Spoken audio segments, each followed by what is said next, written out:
कहानी की शुरुआत हजारों साल पहले होती है। उस समय जब मिस्र के पिरामिड भी नहीं बने थे। उस दौर में कंडाक नाम का एक शक्तिशाली राज्य हुआ करता था, जहाँ के लोग अपने देश को दुनिया का सबसे महान साम्राज्य बनाना चाहते थे। लेकिन सब कुछ तब बदल गया जब ऑक्टन नाम का एक निर्दयी राजा सत्ता में आया। वह अपनी सेना और क्रूरता के बल पर लोगों पर अत्याचार करता था। असल में वह काली जादुई शक्तियों का मालिक था और उसका सबसे बड़ा सपना था सब्बाक नाम का एक रहस्यमयी मुकुट बनाना। कहा जाता था कि जो भी उस मुकुट को धारण करेगा उसे कोई भी हरा नहीं पाएगा। लेकिन उस मुकुट को बनाने के लिए एक बेहद दुर्लभ खनिज की जरूरत थी, जिसे एटर्नियम कहा जाता था। यह जादुई पत्थर केवल कंडाक की धरती में ही पाया जाता था। इसलिए ऑक्टन ने अपने ही लोगों को गुलाम बना लिया और उन्हें खदानों में जबरन एटर्नियम निकालने पर मजबूर कर दिया। हर दिन हजारों गुलाम खदानों में काम करते थे। जो भी एटर्नियम का छोटा सा टुकड़ा खोज लेता, वह उसे सैनिकों को सौंपकर इनाम पाने की उम्मीद करता। लेकिन लालच इतना बढ़ चुका था कि कई बार दूसरे गुलाम रास्ते में ही हमला करके पत्थर छीनने की कोशिश करते थे। ऐसे ही एक दिन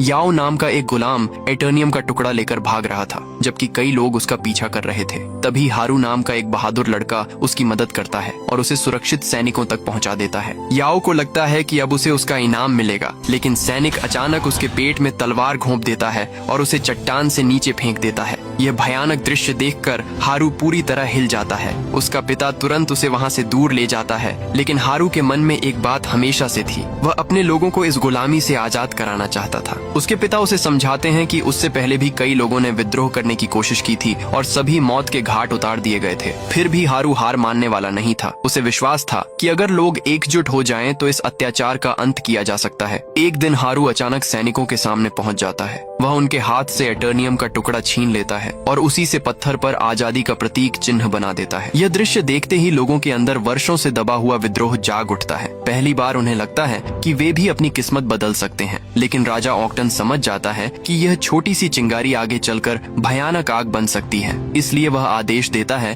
कि हारू को सबके सामने मौत की सजा दी जाए। हारू को पकड़कर फांसी के मंच पर लाया जाता है, लेकिन अंतिम क्षण तक वह लोगों को आजादी के लिए लड़ने का संदेश देता रहता है। तभी कुछ ऐसा होता है जिसकी किसी ने कल्पना भी नहीं की थी। धरती के प्राचीन जादुई रक्षक हारू को चुन लेते हैं और उसे देवताओं जैसी शक्तियां प्रदान कर देते हैं। देखते ही देखते उसका पूरा शरीर दिव्य ऊर्जा से भर जाता है और वह एक असाधारण योद्धा में बदल जाता है। उधर हारू को दिव्य शक्तियां मिल चुकी थीं, लेकिन तब तक बहुत देर हो चुकी थी। राजा ऑक्टन आखिरकार सब्बाक का मुकुट तैयार कर चुका था और अब उसके पास ऐसी अंधेरी शक्तियां थीं जिनका सामना करना लगभग असंभव था। अपनी नई शक्तियों के साथ हारू सीधे महल की ओर बढ़ता है ताकि अपने लोगों को हमेशा के लिए आजाद कर सके। लेकिन जैसे ही वह ऑक्टन के सामने पहुंचता है, राजा सब्बाक के मुकुट की पूरी शक्ति का उपयोग करना शुरू कर देता है। देखते ही देखते दोनों के बीच एक भयंकर युद्ध छिड़ जाता है। उनकी टक्कर इतनी विनाशकारी होती है कि पूरा महल टूटने लगता है। चारों तरफ आग, बिजली और विस्फोटों का तांडव मच जाता है। अंत में हारू अपनी शक्तियों की बदौलत ऑक्टन को हरा देता है। लेकिन मरने से पहले ऑक्टन एक आखिरी चाल चलता है और सब्बाक के मुकुट को ऐसी जगह छिपा देता है जहां कोई भी इंसान उसे कभी न ढूंढ सके। इसके बाद हारू भी रहस्यमयी तरीके से गायब हो जाता है। हजारों साल बाद कहानी वर्तमान समय में पहुंचती है। अब कंडाक पर इंटरगैंग नाम का एक विदेशी आतंकवादी संगठन कब्जा कर चुका है। शहर के हर कोने पर उनके सैनिक तैनात और लोगों को कहीं भी जाने के लिए पहचान पत्र दिखाना पड़ता है। इसी दौरान अमन नाम का एक 14 साल का लड़का अपने स्केटबोर्ड पर सवार होकर चुपके से सीमा पार करने की कोशिश करता है, लेकिन सैनिक उसे पकड़ लेते हैं और लाइन में लगने का आदेश देते हैं। अमन गुस्से में जवाब देता है, लेकिन उसके पास कोई दूसरा रास्ता नहीं होता। उसी समय करीम नाम का एक आदमी अपनी वैन लेकर चेक पोस्ट से गुजर रहा होता है। सैनिक जब अपने डिवाइस में वांटेड अपराधियों की सूची देखते हैं तो उन्हें एड्रियाना की तस्वीर दिखाई देती है, लेकिन उन्हें पता नहीं होता कि एड्रियाना उसी वैन के अंदर छिपी हुई है। अमन वास्तव में उसका बेटा है और वह भी अपनी माँ के साथ मिशन पर जाना चाहता है, लेकिन एड्रियाना उसे घर लौट जाने के लिए कह देती है। कुछ देर बाद एड्रियाना, उसका भाई करीम और उनका साथी समीर एक पुराने नक्शे के सहारे उस पहाड़ तक पहुँचते हैं जहाँ सब्बाक का मुकुट छिपा होने की बात कही जाती है। रास्ते में एड्रियाना अपने गले में पहने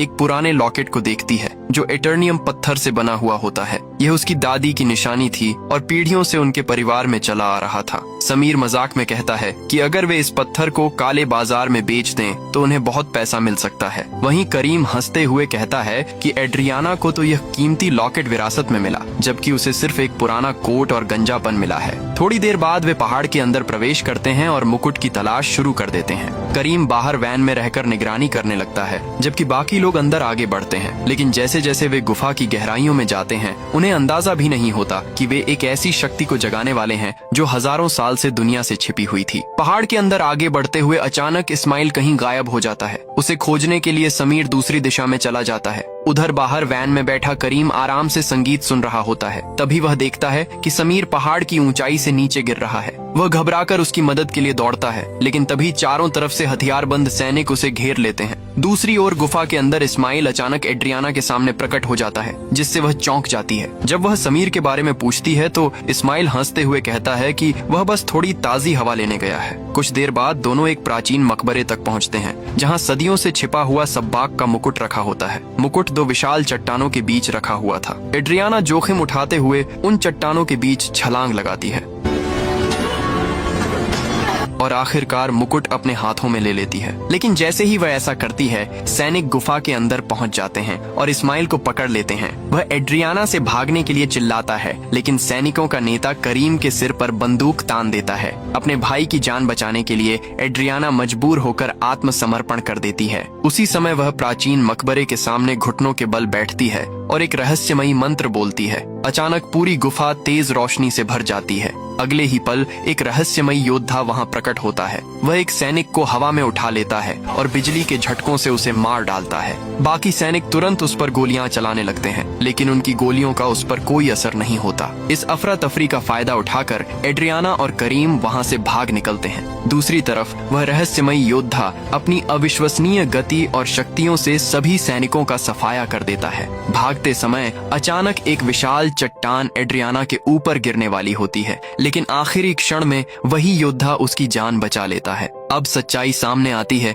कि यह कोई साधारण व्यक्ति नहीं, बल्कि हजारों साल पहले गायब हुआ कंडाक का महान रक्षक ब्लैक एडम है। वह हजारों वर्षों तक उसी पहाड़ के अंदर कैद रहा था और अब आखिरकार आजाद हो चुका था। लेकिन जिस दुनिया को वह छोड़कर गया था, वह पूरी तरह बदल चुकी थी। तभी आसमान में आधुनिक लड़ाकू हेलीकॉप्टर दिखाई देते हैं और वे ब्लैक एडम पर हमला शुरू कर देते हैं। हजारों साल पुराने योद्धा के लिए यह तकनीक किसी जादू से कम नहीं थी। उधर एड्रियाना और करीम अपनी वैन तक पहुंच जाते हैं और तेजी से वहां से निकल जाते हैं। एड्रियाना खुशी से बताती है कि उसने आखिरकार सब्बाक का मुकुट हासिल कर लिया है और उनका मिशन पूरा हो चुका है। लेकिन दूसरी तरफ ब्लैक एडम के लिए असली युद्ध अभी शुरू हुआ था। हेलीकॉप्टर लगातार उस पर मिसाइलें बरसा रहे थे। जवाब में ब्लैक एडम दो हेलीकॉप्टरों को पकड़कर आपस में टकरा देता है, जिससे आसमान आग के गोले में बदल जाता है। कुछ ही देर में सैकड़ों सैनिकों से भरे वाहन वहां पहुंच जाते हैं, लेकिन ब्लैक एडम अपनी जगह से हिले बिना अपनी शक्तियों से उन सबको नष्ट कर देता है। उसके सामने आधुनिक सेना भी बेबस दिखाई देती है। युद्ध खत्म होने के बाद वह सीधे एड्रियाना की वैन के सामने आकर खड़ा हो जाता है और तभी एक बचा हुआ सैनिक उस पर बम फेंक देता है। विस्फोट इतना बड़ा होता है कि पूरा इलाका हिल जाता है, लेकिन ब्लैक एडम को सिर्फ मामूली चोट लगती है। वह आखिरी सैनिक को भी खत्म कर देता है और आगे बढ़ जाता है। मगर लगातार लड़ाई और हजारों साल की कैद से कमजोर हो चुका उसका शरीर आखिर जवाब दे देता है और कुछ कदम चलने के बाद वह अचानक जमीन पर गिर पड़ता है। ब्लैक एडम के बेहोश होकर गिरते ही एड्रियाना और करीम उसे अपने घर ले आते हैं। दूसरी तरफ पहाड़ के अंदर बचा हुआ इस्माइल अपने संगठन के एक सदस्य से संपर्क करता है। तभी सच्चाई सामने आती है कि वह शुरू से ही इंटरगैंग का एक गुप्त एजेंट था।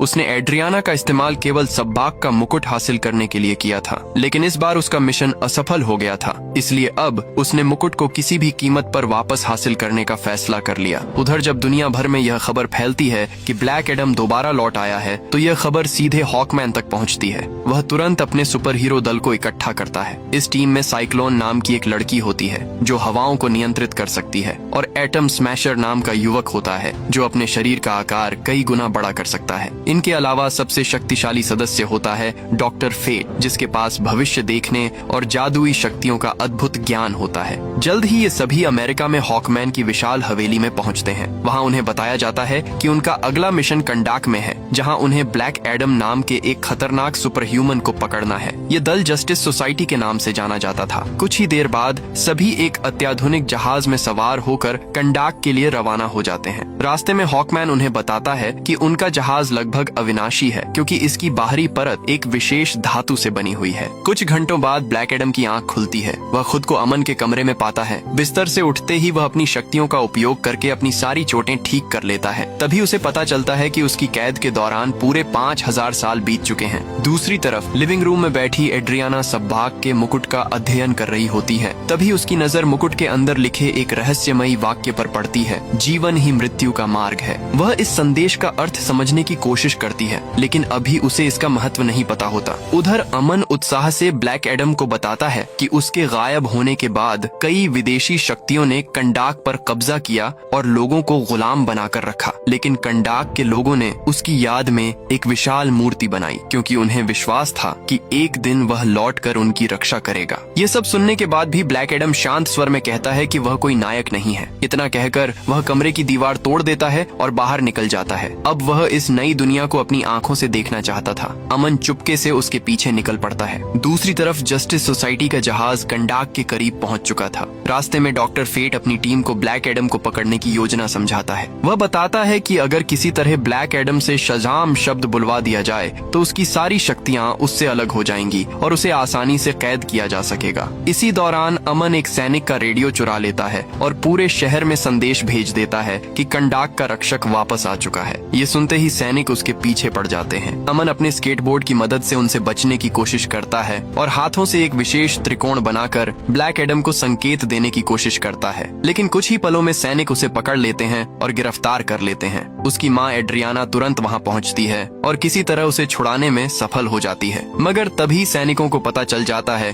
कि एड्रियाना भी वांटेड अपराधी है। अब वे दोनों दोबारा खतरे में पड़ जाते हैं। तभी अचानक ब्लैक एडम वहाँ पहुँच जाता है और कुछ ही सेकंड में हालात पूरी तरह बदल जाते हैं। ब्लैक एडम के पहुँचते ही सैनिक उसे घेर लेते हैं। उनमें से एक सैनिक लोहे की भारी रॉड उठाकर उसके सिर पर पूरी ताकत से वार करता है, लेकिन इसका ब्लैक एडम पर कोई असर नहीं होता। वह उसी सैनिक को पकड़कर सैकड़ों फीट दूर हवा में फेंक देता है। यह देखकर बाकी सैनिक घबरा जाते हैं और उस पर गोलियों की बौछार कर देते हैं, मगर गोलियां उसके शरीर से टकराकर बेअसर गिर जाती हैं। अगले ही पल ब्लैक एडम बिजली की गति से एक एक करके सभी सैनिकों का सफाया कर देता है। अमन और एड्रियाना ये सब देखकर हैरान रह जाते हैं। इसी दौरान ब्लैक एडम दो सैनिकों को पकड़कर आसमान में उड़ रहा होता है कि तभी उसके सामने एक विशाल उड़ने वाला जहाज आ जाता है। ये जस्टिस सोसाइटी का जहाज था। ब्लैक एडम उन सैनिकों को नीचे गिरा देता है, लेकिन उसी समय हॉकमैन जहाज से छलांग लगाकर उन्हें बचा लेता है। हवा में ही वह अपना विशेष सूट सक्रिय करता है और दोनों सैनिकों को सुरक्षित जमीन पर पहुंचा देता है,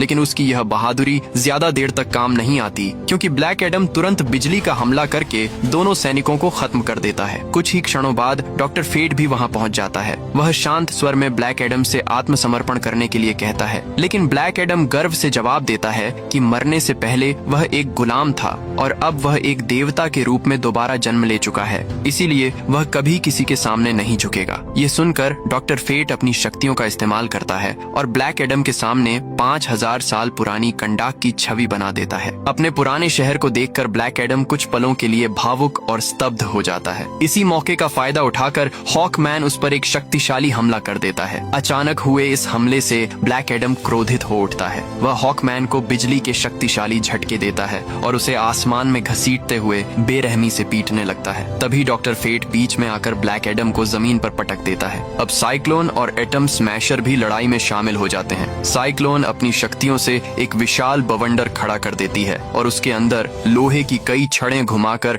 ब्लैक एडम को फंसाने की कोशिश करती है, लेकिन ब्लैक एडम उस जाल को भी आसानी से तोड़ देता है। इसके बाद डॉक्टर फेट एक बार फिर उसे रोकने की कोशिश करता है, जबकि हॉकमैन और साइक्लोन मिलकर संयुक्त हमला करते हैं। लगातार हो रहे हमलों से ब्लैक एडम का गुस्सा चरम पर पहुंच जाता है। वह अपनी पूरी शक्ति एक साथ छोड़ देता है और एक ही झटके में अपने सभी दुश्मनों को पीछे फेंक देता है। उसे लगता है कि अब लड़ाई खत्म हो चुकी है, लेकिन तभी एटम स्मैशर अपने विशाल आकार में आकर उसे एक ऐसा मुक्का मारता है कि उसकी पसलियां तक हिल जाती हैं। फिर भी ब्लैक एडम तुरंत उठ खड़ा होता है और एक ही वार में एटम स्मैशर को बेहोश कर देता है। अब लड़ाई पूरी तरह समाप्त हो चुकी थी। आसपास मौजूद कंडाक के लोग ब्लैक एडम के समर्थन में नारे लगाने लगते हैं और उसकी जीत का जश्न मनाते हैं। दूसरी तरफ डॉक्टर फेट अपनी टीम को रोकते हुए कहता है कि फिलहाल ब्लैक एडम का पीछा करना बेकार है क्योंकि उनमें से कोई भी उसे हराने की ताकत नहीं रखता। इसके बाद वह अपनी टीम के साथ एड्रियाना के पास जाता है क्योंकि उसने अपने एक दर्शन में देखा था कि सबबाक का मुकुट उसी के पास है, लेकिन एड्रियाना उनसे साफ कह देती है कि उसके पास कोई मुकुट नहीं है। उधर एक बड़ा रहस्य सामने आता है। जब जस्टिस सोसाइटी और ब्लैक एडम के बीच युद्ध चल रहा था,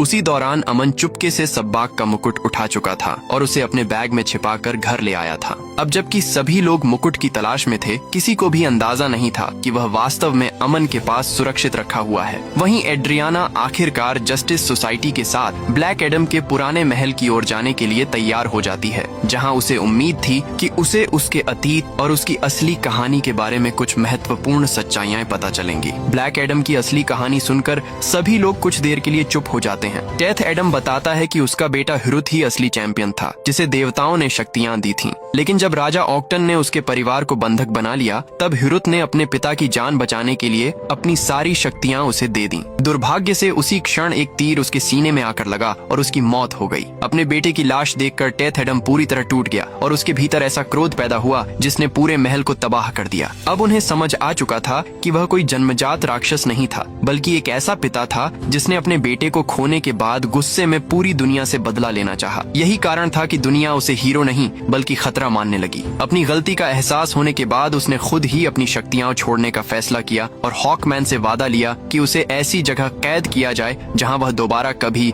शज़ैम बोलकर अपनी शक्तियां वापस न पा सके। इसके बाद ब्लैक एडम को समुद्र के अंदर बने एक हाईटेक कारागार में बंद कर दिया जाता है, जहां दुनिया के सबसे खतरनाक अपराधियों को रखा जाता था। दूसरी तरफ जस्टिस सोसाइटी को लगता है कि उनका मिशन खत्म हो चुका है, लेकिन तभी घटनाएं एक नया मोड़ लेती हैं। फेट लगातार भविष्य की एक ही झलक देख रहे थे, मानो कोई बहुत बड़ा खतरा अभी भी बाकी हो। उधर एड्रियाना भी परेशान थी। तभी उसे क्राउन पर लिखे हुए शब्द याद आते हैं। वह समझ जाती है कि इस्माइल की असली योजना मरना थी, ताकि वह क्राउन की शक्ति से दोबारा जीवित होकर एक और भी भयानक रूप में लौट सके। जैसे ही वह इस रहस्य को समझती है, अचानक क्राउन गायब हो जाता है और समुद्र की गहराइयों से एक नया दानव जन्म लेता है। इस्माइल अब इंसान नहीं रहा था, वह सबैक बन चुका था, एक ऐसा राक्षस जिसके पास नरक की शक्तियां थीं और जो पूरे कंडाक को अपने कब्जे में लेने वाला था। उधर समुद्र के नीचे बनी उस हाईटेक जेल में ब्लैक एडम अपनी शक्तियों के बिना कैद था। तभी डॉ फेट का संदेश उसके पास पहुंचता है और वह समझ जाता है कि कंडाक एक बार फिर विनाश के कगार पर खड़ा है।